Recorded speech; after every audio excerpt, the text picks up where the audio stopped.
Hallelujah, Yesu yebaze baba mukwano mugamba mutya.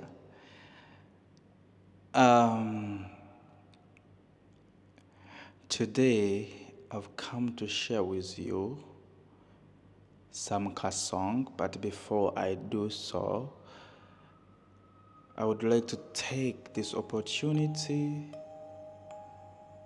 to join my fellow people.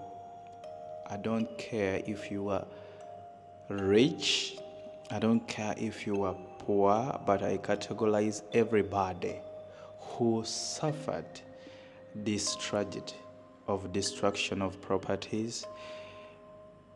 I mean, bonna bamenyedde amayumba gaabwe, mwenna, I am with you. I am with you. I can feel the pain because most of the children now they don't have where to stay. Warnings weren't being made and they started destruction of the houses, which is not absolutely right in accordance. But God is always there in all situations. That's what I can say. God is always there in all situations. Just believe that He is to work for you. He is to do for you. He will shelter you. Because when we read the Bible, Jesus spent all his life outside, but he lived and survived. So God will shelter you. Don't worry, whatever may come. Just believe there is a day God is going to make something better than what you had. Believe or not, I've experienced some things that I said, oh my God, how am I going to survive this situation? But I resorted to thinking that He's always there. He's always there to guide me, to take control of everything. So I gave myself to Him. So don't be dismayed. Don't say like yourself you failed. You don't know where to go right now. Just draw yourself to go because these are tough situations you are facing. But on all, the only person who can resolve them is God. Yep. That's why I want to sing this song. I want you to feel that you are not alone because Jesus is alive. He is alive. He is able to do anything. Anything He's able to do it. So I am with you guys. My fellow people, I am with you. Don't be disoriented. Don't feel that you are left alone, but God is going to fight for us. Whoever their properties were destroyed, just know that God is available in this situation. God is always there. That is it. God is always there in any situation. Yes. So please draw yourself close to God. That's this song. I want to sing it and I feel it deeply from my heart. I want to sing it. This song is one and only Judith Babirye. You know, she's my favorite artist, gospelly. But not just because of that, but I felt it is soothing in this situation we are facing. So I want to give it to you. It says, Mulamu, Jesus is alive. Jesus is still alive. So just have the faith and hope in your life that He is alive, He is able to fight for you. All right? Okay, it starts by saying, all right, get ready. Sing with me. Let's sing together, guys. Let's sing together. Let's glorify Jesus together because He's number one. Don't cry. Just look to Him in strongness. In strongness.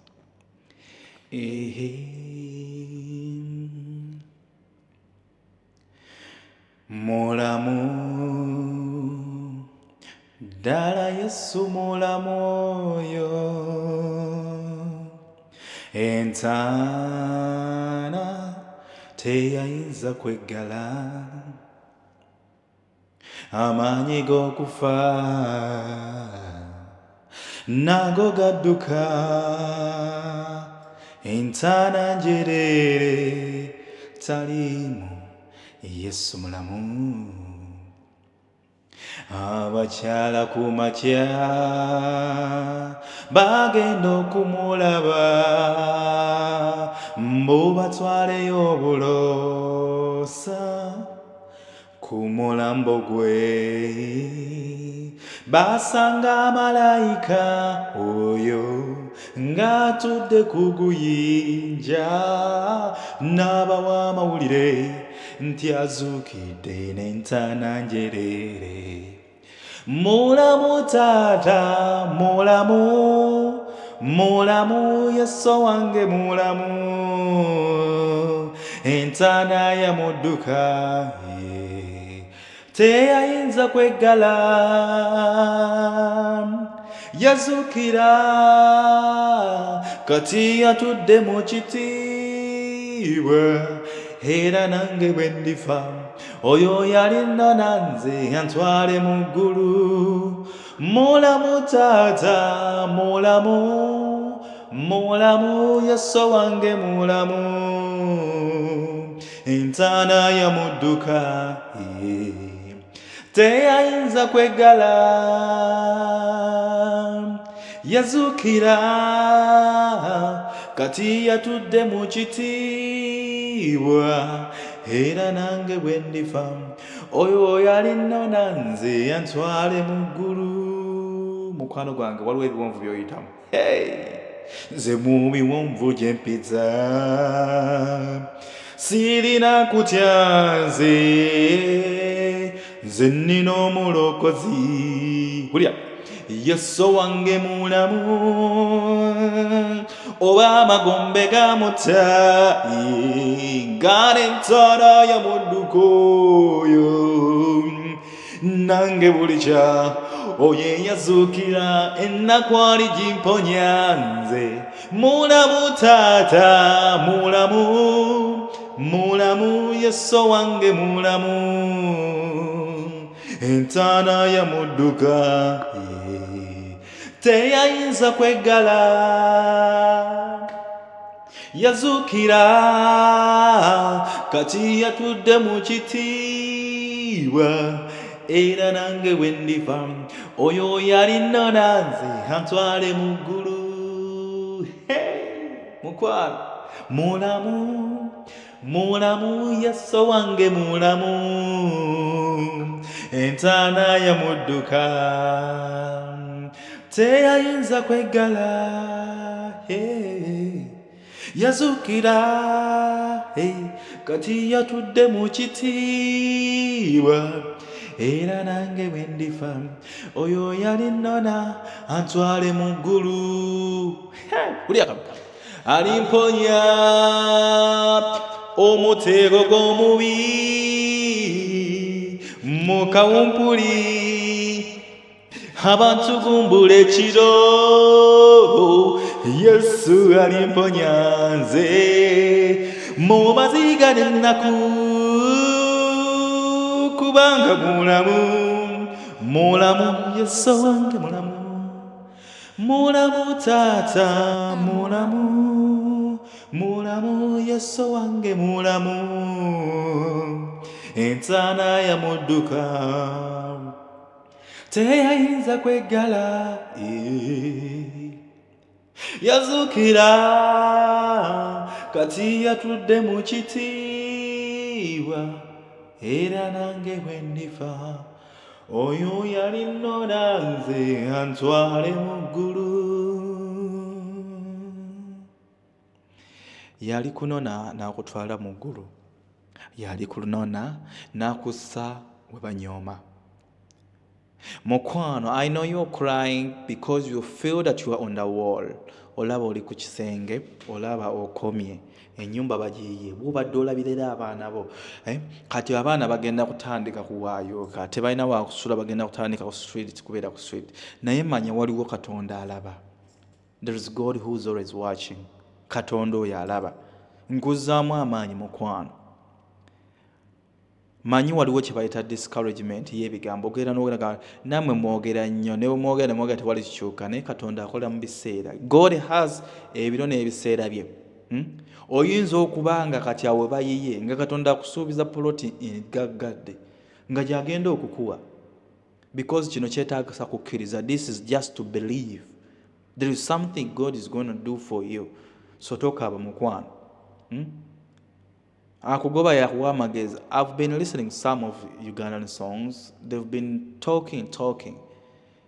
Era nga nnyimba ezo zibaako kye zikola kye ziraga nti akugoba yakuwa amagezi. Sometimes oyinza okwesanga okutuuka awantu olina kubaako bakujja ne bakuforcinga kuva buvi n'obaako wodda nga Katonda bwe yakutegekera omukisa gwo mukwano. So tokaaba nnyo. Tokaaba nnyo. Haliwo akayimba kenzijukidde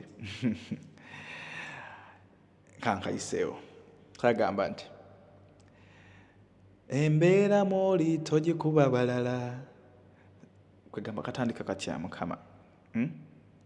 Tikaaba mpola embeera mwoli togikuba balala. Kale bwe kati bwe kagenda. So tokaaba nnyo. Tokaaba nnyo. God is watching you. Tokaaba mukwano. God is always watching you. God is going to do for you great things, and He will. Definitely He will, because He's there for you. So just stay well, stay blessed. Just know Jesus is alive. He will do for you. He will strive for you. He will do for you. He will work for you. He's always for you. Bible egambye nti ebyo byonna byatondebwa ku lulwe kubanga ffe twatondebwa ku bubwe. It means we are for Him. We are for Jesus. We were created for Him. So never see yourself a loser. Never see yourself somewhere as a failure. You are somebody because God is with you. All right? Yeah. God bless you. I love you so much. Bye.